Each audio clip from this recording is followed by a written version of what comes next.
Happy Friday, everyone. Looks like got some well-dressed individuals from Meet the Firms. Yeah, I'm just wearing what I normally wear every single day, but every single Friday. I actually, well, so I wore a short sleeve shirt today because I thought, be going outside, I don't want to get too warm, and then it's like 60 degrees outside, so really defeats the point. But yeah, glad to see people are taking it seriously. Um, I've got a weird scenario going on with some of my other classes. This is something that I've encountered several years now, but and I don't know how to approach it. So this happened in both my auditing and my AIS class. So I've had students say, "I've got classes and classes that are back to back, and I don't have any schedule. Can I skip class to go to Meet the Firms?" And how do you approach that when you're the one sitting advocating go to Meet the Firms? It's like, no, my class is more important than Meet the Firms, which is obviously not correct. Obviously not correct, but I don't want people skipping my class either. But what would you all do in that situation? Lay the heart hammer down. Ooh, what a good answer. It's a good answer. Yeah. All right. Yeah. Well, so like my AS class is a little bit weird because it's not all accounting students. So that's an interesting point though. Hmm. The problem is that I've actually got another session that we're going to be canceling classes on for in the future. I don't know if I said that I think it's on the syllabus, but October 15th we won't be having class in here because of FBLA Day, which that's by intention because I want people to volunteer for FBLA Day. So everybody's like saying, "Oh yeah, free class off." Well, there's the subtext, and that Dr. Barnes expects you to still work, just not necessarily on advanced AIS. But yeah, that's always what it is. It's like there's no such thing as a free lunch, right? Except for those of you who are going to Meet the Firms that are going to have a free lunch today. So actually, are they doing that again? Will they have like the lunch for the people who are attending Meet the Firms? They put the table out there. I was just asking people. Yeah, that's what I'm saying.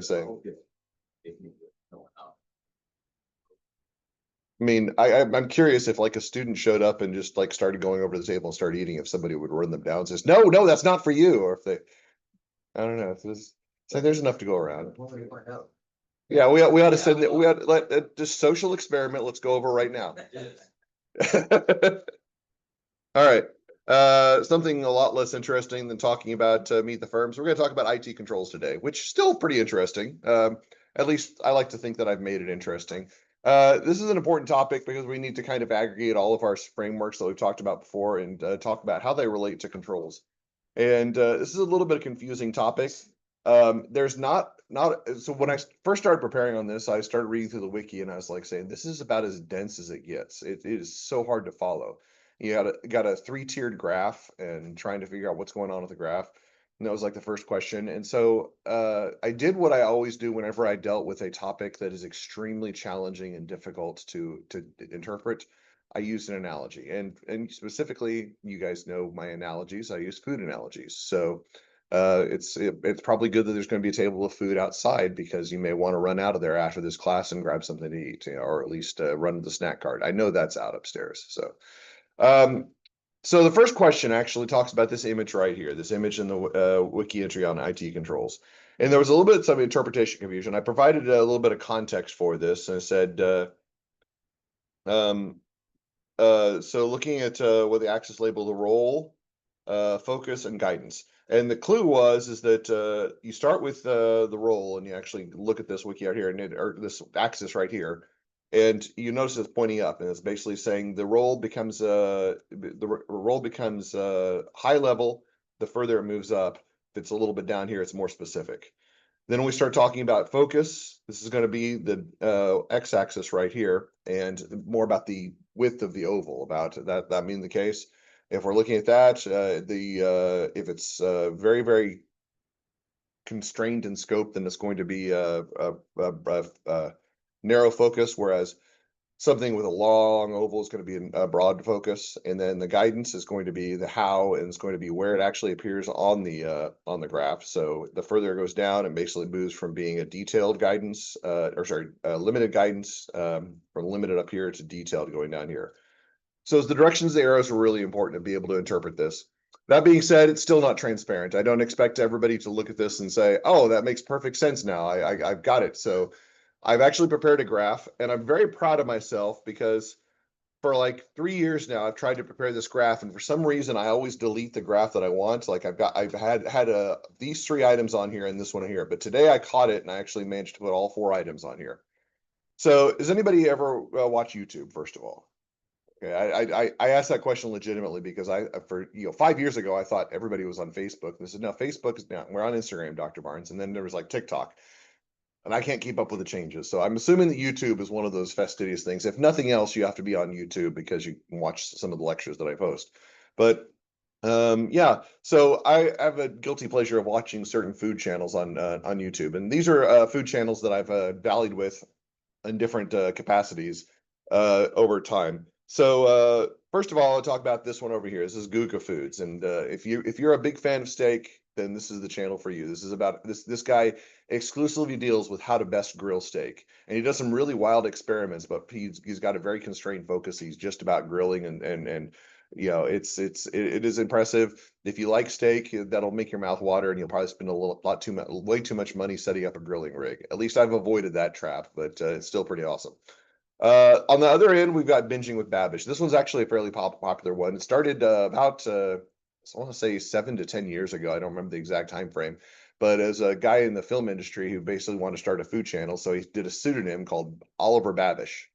And that didn't last very long because all the information that is available on the internet and everybody figured out his real name. And so he still goes by Babish, even though it's not his real name. But he actually the original intent of the food channel was to do recipes that you saw on TV shows and movies and to try to replicate those. And some of the early stuff's like that. He's recently gone on a kind of a thing where he's not doing a lot of cooking now. He's actually going and rating restaurants and their food or rating companies and their food. But that was kind of the original intent of the channel. We got America's Test Kitchen, which America's Test Kitchen is like the most pure recipe channel you could have. Like if you look up and wanted to try to say, I really want to know how to make this recipe. Like the one that I looked up was 3-cup chicken. Has anybody ever heard of 3-cup chicken? This was a recipe at a Asian fusion restaurant I once ate at, and I was like, that was really good. I'd love to know how to make that. This is where I found the recipe, is America's Test Kitchen. And so it provides detailed guidance on that. And then we've got this one right here called You Suck at Cooking. And You Suck at Cooking is like a parody cooking channel. It actually deals with a lot of different recipes, but the guy plays it from the role of he doesn't know he knows nothing about cooking. So he tries to like replicate recipes and fails miserably, usually messes them up, and he doesn't even know the name of basic kitchen instruments, like kitchen instrument implements like spatula is a flipper, because that's what you would call a spatula if you didn't know what it was. All right, stuff like that. So why is this all relevant? And the answer is that this is kind of the guideline to how you would approach looking at this from these 3 perspectives. Now remember, we're talking about this is the role right here. All right, the role, and the role is where it actually appears on the axis. Okay, so if it's higher on the axis, then it's going to be a very sorry. Let me pull up my notes here, make sure I give you the right terminology. I'm going to use words interchangeably I shouldn't use. So the ones that are going to be up higher in the axis, these are ones going to be high level, where the ones that are down here are more specific in guidance. All right, so you can kind of see that Guga Foods and You Suck Cooking, they do provide some guidance. Binging and Babish provides some guidance. This one does not provide recipes because it's a parody channel. Guga Foods does provide a little bit more detail, but still not as much guidance. Whereas America's Test Kitchen, the whole purpose of that particular channel is to replicate recipes. So they provide you the actual recipe on the channel itself so that you can go ahead and do that. So the high level versus specific guidance. Scope of coverage, again, that's how broad the oval is, how, I guess wide the oval is. So if it's wide, then that talks about the focus that they talk about. So the focus of Guga Foods, like I mentioned, is steak, grilled steak specifically, or grilled meats. And then Binging and Babish, it's broader now, but the original intent of the channel is what I went with here. This is one of those ones that, again, was TV show foods or TV show or movie foods. Whereas America's Test Kitchen and You Suck at Cooking is whatever food you want to talk about. And then this was actually the depth or the length of the ovals. Okay, so length of the ovals, that's going to be talking about the level of detail provided. So the longer ovals provide more detailed guidance with the topics they cover. So again, there's not as much detailed guidance or as much detail that goes into You Suck at Cooking. Same with America's Test Kitchen. It does focus specifically on that one particular item they're talking about in a particular video. though there is a broad array of that. Whereas Google Foods and Ninja Baptist, they go into a lot more depth on the individual topics that they cover. So with that, that's kind of how you would approach looking at those particular graphs. And again, it's not intuitive. It will become a little bit more straightforward when we walk through each of these in the later question. I believe it's question number 6 or so. No, question number 8. Okay, we talk about these. But that's how I want you to think about this. I want you to think about this particular diagram, and that's going to give you a little bit of context for each of the standards that we're talking about. All right, so question number 2. According to the wiki, what are the 2 significant elements of IT controls, and provide an example as elements? Okay, so going to the wiki, they actually talked a little bit about some general guidance. What were those areas of guidance that they talked about, Troy? Automation of business controls for IT environment. Right, automation of business controls, which support the business management and governance, and control the IT environment operations to support IT application infrastructures. Now, that's all well and good, but without context, those statements just kind of sound like words thrown into the vacuum without any real meaning. So why do we need these? And basically the goal of this particular part is that I wanted to kind of discuss how we actually would utilize automated controls in the first situation, and then secondly, how the control in the IT environment relates to what we already know. So is everybody familiar with the idea of automated controls? So we've talked about controls at length in other courses, but automated controls we haven't really gone into much depth about. So again, I wanted to go with a little bit of example, something that you all can kind of relate to. So I'm going to apologize right now for anybody who's a vegetarian here, but I'm going to talk about cheeseburgers, okay? Because of course I am. All right. So this is Dr. Barnes' grocery list. This is actually not my grocery list per se, but I did look up some of these things. Back when I was living in college, this was kind of my go-to, is that buying a whole bunch of stuff for cheeseburgers. And so it's not exactly the way that I would have done it back in college, simply because the prices are way too high. I would have gone to a much cheaper place to buy because I didn't have much money. But it's still kind of consistent. So you notice you have to have hamburger buns, you have to have Kraft cheese singles. Okay, hamburger buns are obvious because you're making hamburgers. Kraft cheese singles. You may say, what about cheddar, or what about Swiss? Kraft cheese singles, American cheese all the way. It's a hybrid cheese, and it doesn't split when it melts. Okay, Ray Fine said that in the menu, by the way, in case you haven't seen it. So yeah, good to note. All right, and then the way that I prepared mine, I'm a little bit more eccentric with my preparations right now, but the way I prepared mine is the French's yellow mustard, dill pickle chips, and that was pretty much it. I also used seasoned salt, but that was kind of my cheap go-to for the cheeseburger kick. If I had my wet druthers now, it'd be like a whole suite. It would be like tomatoes and lettuce. Some of you may like onion, and if you like onion, great. I'm not a big fan of onion. That's just my personal eccentricity. But you go and buy, and so these prices may be a little bit out of date. These are from last year. I have not updated from last year, so I apologize on my lack of thorough prep from cheeseburgers here, but I think these are pretty close. The hamburger buns and Kraft cheese singles are pretty straightforward because you buy those, and that's basically what they cost. But hamburger meat is a little bit more subtle. Now, when I used to buy hamburger meat in college, when I did this, I bought the frozen hamburger patties. Now, again, I apologize for that. That may have changed your perception of me. Keep in mind, I was young, I was naive. Okay, I didn't really know the difference. Nowadays, we're going to buy hamburger. We're going to buy fresh meat because that's the way to go. And you'll notice that I've got a very specific quantity, 0.75. So 3/4 a pound. Why? Because all hamburgers should be 1/4 a pound, and you want to have 3 of them in a week. All right. Very simple explanation there. So how do we actually go through that? So check and make sure the weight times the price equals the total. Now, that's a very simple calculation control. That's not particularly difficult. That's something we would expect in every system. But we buy our mustard, and then we got our chips here, and you'll notice there's a problem. Has anybody ever gone to the grocery store and bought something, and then you go to the scanner and they scan it, says, I'm not seeing a price on this. Has that ever happened to anybody? Okay, I see a few nods. I was a little bit worried I was the only person in the room this has ever happened to. But yeah, so what does that mean? It means obviously whatever you're buying is free, right? No, there's obviously a problem with the scanning, so there's a problem in there. And oftentimes, when that happens, what happens in there? What does the person who's ringing you up ask you? Say, do you know how much this was? So yeah, you could be honest and tell them, okay, well, this is $4.79 because that's what it was, 4.79. Could say this is $2. All right, or you could say, wow, I think it was on sale for free. Yeah, but you're probably not going to get away with that. It's something reasonable. It's interesting, by the way. So this actually relates to a couple of aspects of automated controls. So in that situation, the optimal scenario would be is to send somebody over to check where the food is and to look up the price and to come back with that. When they're really, really busy, do they do that? They just ask you what it was and they come up with a price on the fly, and they have the ability to kind of override the price. Why is that? Why do you think that's the case? Optimally speaking, you want to charge what the amount should be, but if somebody charges less or say it's be slightly more, is that going to be a problem? I mean, the answer is yes, but it's not nearly as much a problem as the time wasted that they probably would spend trying to actually look up the price.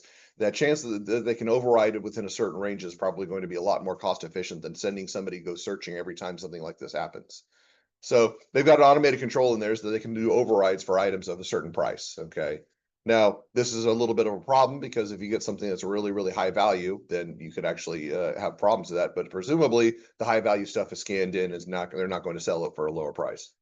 All right, then we got this stuff called Shiner Bock. Okay, I don't really drink beer anymore. In fact, I don't drink very much at all. I was watching the video preparing for last year, and I was at the time I was trying out seltzers, hard seltzers, which were fascinating. But I felt much younger than I was, and we can't have any of that. Okay, so yeah. But yeah, when I was living in Texas, that was kind of my beer to go to because let's be honest, the stuff that they brew in St. Louis is basically water. Okay, and he would say, "It's Budweiser, Dr. Barnes. How dare you talk bad about Bush?" Says, "I'm standing to it, okay? You cannot put it to make movie off this mountain. If I'm going to drink beer, I'm going to drink actual beer and not just water, okay?" All right. So Shiner Bock, 12 pack. So what happens when you actually go and buy a beer? You have to provide some sort, at least you all do. I don't anymore, but you have to provide some sort of evidence of your age. Say, are you 21 years of age? All right. And so for I'm assuming most of you in this room, the answer is yes, but you have to prove it. You have to pull out your ID and show that. Okay. For me, they just enter some random date that they think is one correct. So there we go. Yeah. All right. So that eliminates that. By the way, I know I've said this before. I said this before that, but this is just a numeric transformation that you can't actually go earlier than 1/1/1900 in Excel. You can type in a date that's earlier than 1/1/1900, but it will not recognize it as a date. So, like if I look at format cells, you'll notice this is formatted as a date. Whereas if I go over here to format cells, it's like this is just 1/1/1800. We don't know what that means because all dates start from the numeric transformation of zero. Zero is 1/1/1900. It's Excel recognizes it. And so yeah, I don't know what that happens if you're a historian and you're trying to track history and you've got dates and you're trying to track and you go into Excel and Excel just says, and that's not a date. Human history started in 1900. Yeah, I gotta wonder if that's a problem for them. Yeah, it's just interesting facet. It's completely irrelevant to what we're talking about here, but I thought I'd share anyway. All right. Then we got gift card because occasionally I'll buy gift cards, especially for holidays or for gifts for presents or stuff like that. Has anybody ever bought like one of those gift cards, like those credit cards for temporary use? And you notice that they have to tear something off the back, they have to scan it to activate it, and they actually have to have somebody type in their code. Why do they do that? Does anybody guess? Probably has something to do with controls, by the way. Because basically, whenever you get the card in its current form, the way that it's set up is that it's basically inert. It doesn't do anything. You can't just pick a card up off of the stand. There's two things that have to go into it. There has to be an amount that the card is good for that has to be specified, and there has to be an authorization code to activate the card for that particular amount. Now think about the chaos if there was not an authorization. You could actually be a cashier. You could pick one of those off of the stand. It says, "All right, scan this in, $500. Oh, there's nobody here to pay $500. Cancel transaction. What am I going to do with this $500 credit card now that I've just activated? What would I do with that? Weird. All right. So yeah, we don't want to have people just within the organization who have the ability to scan and access or activate the credit cards, being able to use those credit cards. So yeah, certainly probably not. So 1, 2, 3. All right. So yeah. And then we get to the total. And if you're at Walmart, if you're Walmart, then basically you just walk out. You pay for your groceries or not. You can walk out without paying for your groceries and probably not get caught because they don't the cashiers at Walmart are you. All right. Actually, it's true. That's true at Hy-Vee now too, which really, really frustrates me. Like 3 years ago, when I was talking about this stuff, I was saying, yeah, the reason I shop at Hy-Vee is because they still do manual checkout. Now, depending on what time you go, you can't actually get into a manual checkout line. You have to actually go through your own self checkout, which just ticks me off. Just ticks me off. There's no more grocery stores anymore. Soon we're going to be stocking the shelves and buying the merchandise. Yeah, but yeah, enter rewards card number. They do actually have an automated control for that though, because if you actually go through the manual checkout line, the moment you scan something, it says, "Have you entered your Hy-Vee rewards card number?" And that's because they want to give you benefits for buying all the things that you buy. They want to give you free stuff, right? No, they want to track your activities so they can sell you more merchandise. That's what it is, okay? But I'd still have a Hy-Vee rewards card because it does give me some money off on gas, which considering I drive like a hybrid, that's not really all that big an incentive, I guess, but still. So yeah, 1, 2, 3 rewards card number, whatever. All right. So yeah, all examples of automated controls that I think we can relate to. Those are really important from an obvious perspective of making sure transactions are valid, legitimate, and they're at the proper value. And the same holds true in an organization when we start talking about how we actually characterize transactions in that regard. All right, so going back here, we had two items. Remember, the second item was the control of the IT environment and its operations, which support the IT application infrastructure. And this one is a little bit more subtle, but still no less distinct because we do have some context for that already. So one of the frameworks we're going to talk about is one that we're already familiar with. Remember this thing called COSO? So I tried to forget it over the summer, Dr. Barnes, but it still lingers. Still lingers. Okay. So COSO, we talked about it back in AIS. We talked about it back in auditing. We're talking about it here. Remember, COSO is our controls framework that we operate from, and it has 5 components. What was the first component, the one that I said was the most important, and I want everybody in this room to remember forever? Control environment. Okay, yeah, good. Okay, for those of you who answered, great. For those of you who didn't, shame. All right. All right, so control environment. The control environment dictates how the organization, how the management, the people who are running the organization, their attitude towards controls. Do we think that that's an important aspect? Yes, because if people don't take control seriously, the people at the top don't take control seriously, the organization will take control seriously. Again, reread what that statement was that we talked about in question 2, the control of the IT environment and operations, which support IT application infrastructure. Can we say control environment can be applicable to IT controls specifically, to IT applications and the controls that support those?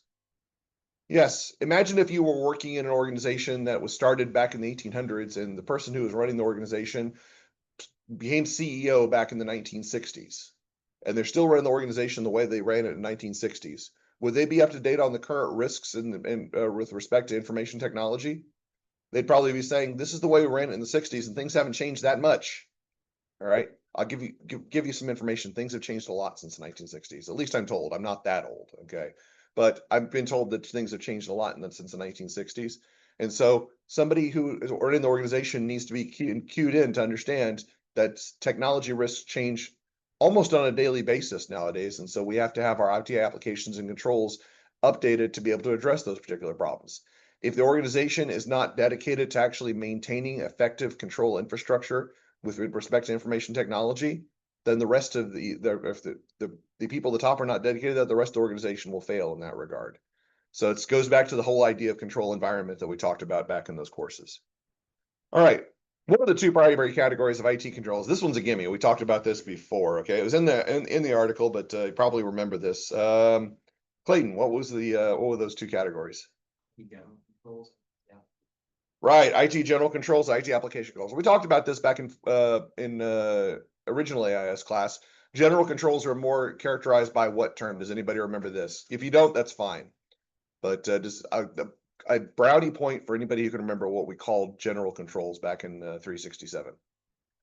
Access controls. Jack gets the brownie point. Okay, okay. Anybody who's in the brownie point race, you're now a point behind. You're now a point behind. All right. So access controls. Access controls are general controls. They're the same thing. And then application controls. Now, what are some examples of those? Do we have any access controls within this room right now? Or general controls in this room right now? Did you encounter any when you sat down at your computer? Says, no, Dr. Barnes, I sat down on a computer, it read my face, and then I can actually have a vocal conversation with the computer. We're not that far away from that point right there, but that's not exactly what you had to do. We don't have that technology, at least not in this room. What'd you have to do? Log on. You had to provide your user ID and you had to provide your password. What's the goal of that? It's to make sure that whoever's at the computer is authorized to do so and they get access to their account. Okay. 2 real strong examples of an access control. All right. What about an application control? What is the goal of application controls? So application controls are more about tracking activity. So whenever you do anything on the machine that you're at, it's going to track your progress. Now, part of me is going to say you're probably really, really worried about that from a privacy perspective. It's like, oh, so I've been visiting Instagram and Dr. Barnes knows about it. And the answer is yes. I know every time you visit Instagram. It's not true. I don't know any of it. I can tell when you visit Brightspace though, because it does actually give me that information. I do know exactly when you last time you visited Brightspace. So if you haven't been to Brightspace in a few days, I know. Yeah. Because of an application control that tracks your access to Brightspace. It actually shows me that information. It does that for a lot of reasons. Now, there's specific reasons why we would want to go into that detail, why we would want to go into that discussion. Let's let's see. Do I want to move forward just yet? Hold on just a second.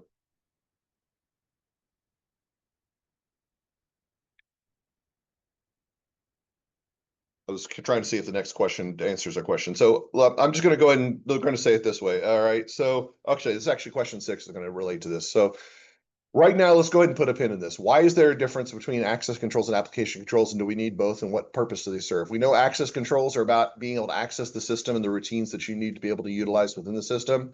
We know application controls tracks the activity, but what is the purpose of those two sets of controls? And these align to concepts, the things that we've talked about before as well, but we've never really made that alignment clear. So we're going to articulate that a little bit later.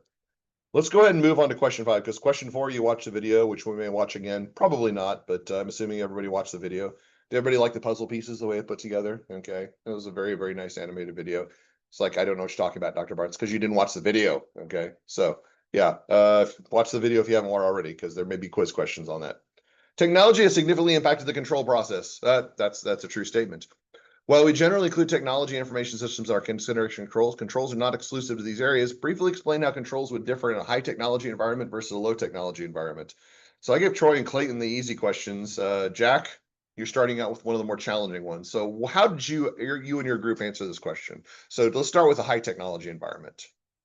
We said the overall objective of controls is the same in both environments, but the controls are impacted by IT in the way that they're implemented. In a high technology environment, you have to limit who can access documents online by using passwords, assigning roles, and setting ways. Right. I would say it just even goes beyond documents. It would be the programs themselves and the infrastructure. But in general, what that sentiment is correct. So think about from a high technology versus low technology environment. So Jack made the assessment that basically technology is really, really important because we have to know who's going to access what and what they're doing with that detail, what they're doing with those programs. All right. And we could probably say Truman State is a relatively high technology platform. Could we say that that statement is applicable to Truman State? The people who are accessing technology, we need to have strong controls over that. I mean, it goes without saying simply because you had to log in to get on your machines today. All right. So there's got to be some control over that. Let's contrast that to the low technology environment. We're going to go with my favorite low technology environment, Greek Corner Euros. All right. Which I probably shouldn't use them as an example. It's been a long time since I've eaten there. I used to eat there like weekly, and I haven't eaten there a long time, which sucks because I really like their French fries. But that being said, low technology environments, do you think that they're concerned about people accessing their infrastructure? They probably don't have a high technology infrastructure. I've seen their cash register. It's a cash register you could have gotten back in the 1980s. All right. They do have like some social media presence, but their computer is probably not integrated with their system. It's probably a very, very, and I know it's a mom and pop store, and it's probably a very, very low integration with technology system. Do you think they have big concerns about information technology security, the cybersecurity attacks, things like that? Probably not. Now, Jack alluded to the point, their overall goals are going to be the same, but the way that they approach those goals or the risks that are associated with those goals are going to be different. So that's kind of how we think about high technology and low technology environments, that overall trying to do the same thing, there's different paths to the same process or to the same objective. All right. The wiki identifies the events surrounding the passage of the Sarbanes-Oxley Act, or SOX, as a catalyst for improving IT controls. Okay, it's because Sarbanes-Oxley Act, right? Yeah, a really, really important piece of legislation. By the way, do you guys still have the copy of Sarbanes-Oxley Act that I gave you back in 417? Do you hold on to it? Do you read it on a weekly basis to refresh yourself? Did anybody lose the file? Okay. Okay, nobody wants to admit it because they're afraid I'm kicking you out. That's good, okay? Because I would kick you out if you lost that file. Okay. No, obviously Sarbanes-Oxley very important, but more relevant, we're going to say IT controls, are they primarily preventative or detective? And I want you to choose one and provide a justification for your answer. All right, so I'm going to ask, and then we're going to backtrack. All right, Hannah, this is a really, really rough question. I'm sorry. I apologize. This was not, I'm not picking on you in particular, just kind of where it fell. How did you and your group answer this question? Because they restrict access to information and process to retrieve information. And I would agree that in for the most part, the way we think about IT controls, they're probably preventive in nature or preventative, whichever term you used to refer. I kind of go back and forth. I used to use preventative exclusively, and now I go to preventive. But it's important to understand the distinction. By the way, is it critical to understand the distinction between preventive controls and detective controls? So anybody who's not responding to me, I'm going to show you how important it is, okay? Because this is an actual post that Dr. Caden put on Facebook, an actual quote. If I was ruler of my own country, what would be the first law I'd introduce? All citizens must know the difference between preventative and detective controls. Okay. So yes, okay, and you all are in my country. It's called advanced AIS. All right. So you do need to know the difference between preventative and detective controls. So preventive controls, we want to make sure that prevent a problem from ever occurring. Detective controls, detective, if there's a problem and it occurs, we want to be able to find it. Detective controls are usually paired with what category of controls? Corrective controls. So we want to actually have detective and corrective controls. I didn't include those because they're kind of an afterthought, but they're an important afterthought. Corrective controls actually fix the problems. Now, the reason I apologize to Hannah is that was a leading question. I think she answered it really well. But what is the correct answer to every accounting question? It depends. Okay, you guys learned well. Okay, it depends. What does it depend on? Well, if I said we were talking specifically about IT access controls, then we probably are going to stick with that answer of preventative controls. Because having IT access controls prevents people from accessing programs or protocols that are not authorized to do so. Okay, so IT access controls, definitely preventive. Could we say the same for IT application controls? Is their primary goal prevention? Well, think about what IT application controls do. IT application controls track the activity that people are walking through the system. Do they interrupt any of the activity? Occasionally. Usually not, but occasionally they will do, like field checks or key fields. They'll occasionally jump in and say, hey, there's a problem here. But for the most part, they just track the activity. What is the purpose of tracking your activity? It's to invade my privacy, Dr. Barnes. Yes, I'm sorry, it's to invade your privacy, but for an important purpose. Why do we want to make sure that we know what you're doing? It's because if there's a problem, we want to know where the problem occurred, the origin of the problem, and go back to fix that problem. What does that sound like to you all? Finding a problem. Does that sound like a preventive control or detective control? Sure sounds like detective to me, okay? Sure it's like detective to me because we can detect the problem and fix the problem. So the answer really changes on whether we're talking about an access control or an application control.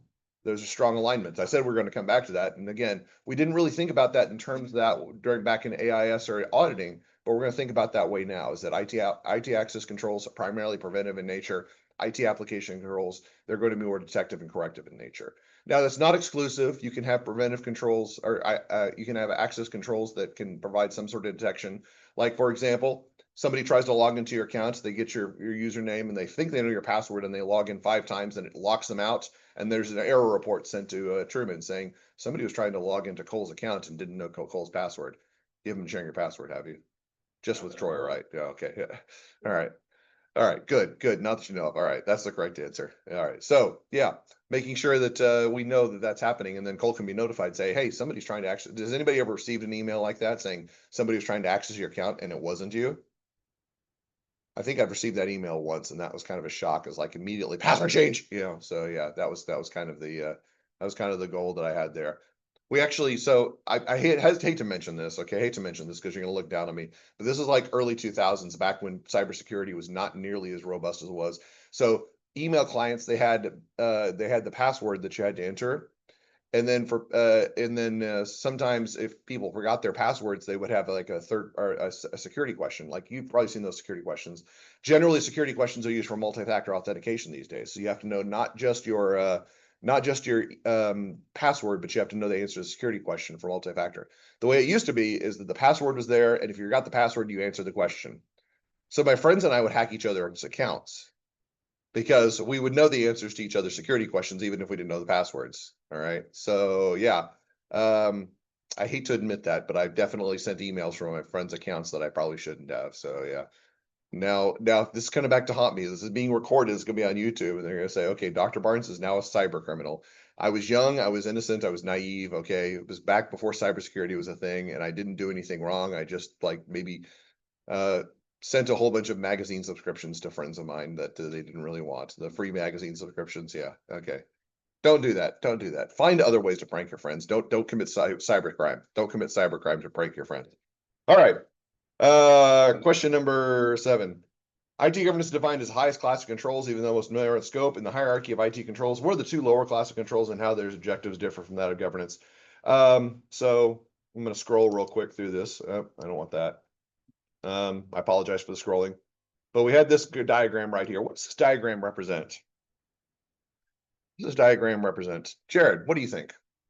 So the 2 lower classes of controls are technical controls and management controls, and IT governance tells us what should be done and why it should be done, whereas the other 2 controls tell us how it should be done from a management perspective, and then the hands-on measures that actually make it happen. Yeah. So basically, when we talk about governance, governance is going to be identifying the big strategic issues, and they're going to say we'll leave the actual detailed implementation to you, to management and technical. So think about that from Truman State's perspective. Okay, so President Thomas has these goals, strategic goals in mind that she sets out, and Provost Walston kind of supports her in that regard, and they kind of throw this from on high down to the instructors and the department heads and the deans and people in that area, and they say, you've got to implement this particular protocol. Like, for example, syllabus. Has anybody got or looked at the syllabus and seen the IT statements in the syllabus, or IT AI statements in the syllabus? Yes. This is something that was like at a very, very high level objective. So we have to have AI statements to actually guide students their use of AI in courses. So that was something that was dictated by the administration, and then the deans and the department chairs said, okay, this have to go in the syllabi, and the instructors have the technical responsibility for putting those in the syllabus. So the actual details get more ingrained the further down you go in the guidance. That's kind of the same idea when we talk about comparing the IT governance frameworks, as I was talked about, as Jared alluded to. COBIT is going to be more about, okay, here's the problem. ITIL and ISO 27000 say, here's how we solve the problem. So that's going to be an example of that. And it kind of goes to the same hierarchies that we think about within an organization. The people at the top identifying problems, whereas management and technical, the people down at the lower levels are being responsible for fixing those problems or solving those problems. All right, my favorite part of the discussion. And you'd think my favorite part of the discussion would be talking about cheeseburgers, but yeah, this is where we actually get to drill down on the frameworks, okay? So referring back to question 1, referring to the section of the wiki below the image to summarize each of the frameworks. Based on the summaries, briefly evaluate each framework individually on the same 3 characteristics: role, focus, and governance. All right, so let's do this diagram right here. Let's go through each of these, and I've got 5 groups, and I've got 5 frameworks. That works out well. We're going to start with COBIT. Troy, what's the role of COBIT? Is it high level or specific? High level, yes. Okay. What about the focus? What is it? What does the focus say in the wiki? Does this, did you guys catch that? Because it focuses narrowly on security, risk management, and governance. Yeah. Would you say based on this diagram that this is a narrow focus? It does not appear to be. I think that's a misnomer in the wiki. Okay, and it's not narrow. I think it's broad. It can only be narrow considering the fact that it does focus just on information technology, but considering that information technology is the topic area here, it's probably not going to be narrow within that regard. So broad in that regard. What about the guidance? Is it going to be detailed or limited? Yeah, very good. Our good friend COSO, Clayton. Clayton, how do you feel about COSO personally? Well, it's got a broad scope. It's got a broad scope. Yeah, it's true. It's true. It's true. Okay. All right. So the role, would you say it's a high level or specific? Very high level, highest level we got. You said the focus is very broad. You already identified that. So it's not even IT specific, it's internal control specific. So I think that that's actually appropriate that it falls outside the parameters of the diagram, because the kinetic effects on controls that are not IT focused. So that's why we have COSO in here. It does relate to IT controls, but it's not exclusive to IT controls. And then what about the guidance that it provides here? Would you say it is detailed or limited? Very limited, very limited. I guess this would be one of the ones where you say, there's the general problem. How do we address it within an IT framework? COSO is going to say, I don't know. All right, go look at one of the IT specific governance standards. ITIL, Jack, what do you think the role on this is? Did you say that it's a high level or specific? I'd say it's more specific. So, yeah, so definitely more specific than the other two we talked about, given its placement on the graph. What about the scope? Would you say it's narrow or narrow or broad? I mean, from that, it's kind of in the middle, but I think it's pretty broad with how many different options you have of how to implement the different things that what you do. Yeah. I think if we ignore COSO and COBIT, because COSO and COBIT are designed to be very broad in context, comparing them to the ISO standards, ITIL is definitely broad. And we would expect that because it deals with IT service management, which is just about providing value to an organization. So it's going to cover a lot of different aspects. So even though it's not as broad as COSO or COBIT, it's going to be it's going to provide more detailed guidance. It does have a broad area of context, which is probably important. What about the guidance that it provides? Would you say that it's limited or detailed? I would say detailed because it said that it really applies for large companies. Small companies have less ability to implement the full breadth of ITIL. I think again, this really depends on whether you're comparing this to COSO or COBIT, but comparing to those two, it's definitely got a lot more detail associated with it, and by intention. All right, so yeah, good, important to know. ISO 27001, Hannah, what do you think with respect? Is its role high level or specific? Yeah, more specific certainly than COSO or COBIT. What about the focus? Very narrow. It deals with implementation of an information security management system, as we've already discussed. And then what about the guidance? Is it detailed or limited? Very detailed, very detailed. I think it's the most detailed of the ones that we talked about. Actually, no, so we can probably compare this to ISO. The ISO has definitely got a wider, lengthier oval, which means the guidance is more detailed. And then to wrap up, ISO 9000, Jared, what's our role? Is it going to be specific or high level? Think so? That's what you said? Okay. What do you personally think? Did you disagree with your group and say, did you say that it was specific? What's that? Did you disagree with your group and say it was a specific? Oh, okay. It is, I think it's a lot more specific, especially with respect to COSO and COBIT, okay? Because it does occur lower on the graph here. What about the focus? Focus is on quality management, so it's got a broad focus. Okay, it's got a broad focus with respect to quality management. What about it with respect to IT in general? Is it narrow? Yeah. And then is the guidance going to be limited or detailed? Limited. Limited? Way to step up, Jake, on that one. All right, yeah. So yeah, so it's got the broadest or the lengthiest oval of all of these. So I would say it's probably got more detailed guidance than any of them. Okay, which is going to be characteristic of the ISO series, because remember, the ISO series are going to be all of the ISO standards are going to provide specific guidance for whatever area issues that you're talking about. So yeah, yeah, the interpretation was a little bit off there, but we got to a consensus at the end, mostly because Dr. Barnes said there was a consensus. Yeah. All right. So for each of the following scenarios, IT would identify which IT governance framework would be the most appropriate for you. So we just talked about these, but let's go ahead and do some application here. Go back again. Aligning IT services with customer and business needs. Troy, which one do you think would be the most appropriate for that? You did say ITIL, and ITIL is correct. Clayton, implementing managerial processes to ensure proper quality control. This one was a bit tricky. It's an ISO 9000. You did, okay, because it's a quality control management system. Good identification. Managing risk and maintaining security of IT systems. Jack, what was that one? IT security systems. Managing risk and IT security systems. ISO 27000, like you said originally the first time. Yes, ISO 27000. Okay. Establishing and maintaining effective organizational controls. Hannah.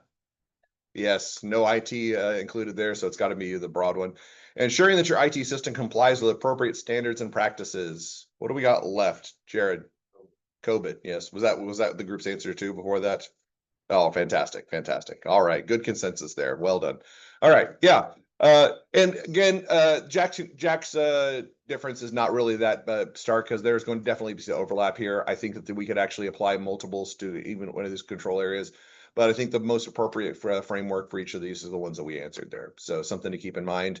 Something to also consider when you're preparing for the quiz next week is the application of these. So just a reiteration: ITIL, ISO 9000, ISO 27001, COSO, COBIT. Those are the orders of the answers there. All right. Now, referring back to the IT governance video from question 1, okay, the video indicates that IT governance frameworks are frequently used in unison when implementing organizational IT policies. What does this apply about the use or the nature of IT controls for large organizations? So again, when we talked about that, or you watch that video, one of the big things is it gave a little bit of a debrief about the different types of frameworks. It talked about several that we're not going to discuss in this course, but there are going to be there were a few very specifically that were discussed. They talked very much in detail about COBIT and ITIL in the video. And you'll notice in one part, they actually kind of took the puzzle pieces together and they said COBIT, ITIL snapped together like a puzzle piece, which will seem like a design. Is that design? Is that the goal of those particular frameworks to fit in that context? In other words, are these supposed to be used in unison? Are these frameworks supposed to be used in unison? I think that was the intention of those, is that when you develop one, you try to identify a specific set of areas that the other ones do not address in detail. Now, again, that's not to say there's not going to be overlap, but the entire goal of COBIT is to provide a high-level overview of what the issues that need to be identified and addressed. And then the other standards, ITIL and 27001, are going to be ones that address those particular problems within that context. So the puzzle piece analogy is actually a pretty clever one, and it can be used with other areas. With large organizations, do we think that using one of these standards or one of these frameworks, I think we've asked this question already, to use one of them by themselves, is it going to be particularly effective? Probably not, because it does not address the depth of the problems that a big organization would face. So that's something we have to consider, is that when we talk about these standards and using them in unison, the whole goal is to address the bevy of problems that large organizations would face. A large organization is going to face strategic problems. A large organization is going to face IT-specific problems, specifically with IT value management, IT security. And so we need to have standards specific to address the particular problems. And probably more importantly, people who are adept at being able to implement those solutions and be able to follow up on them as necessary. All right. Well, for those of you who are going to go hang out with the firms, best of luck. And the rest of everybody else, well, I guess this includes everyone, not just the people in firms. Have a good weekend. I'll see you all on Monday. I couldn't say.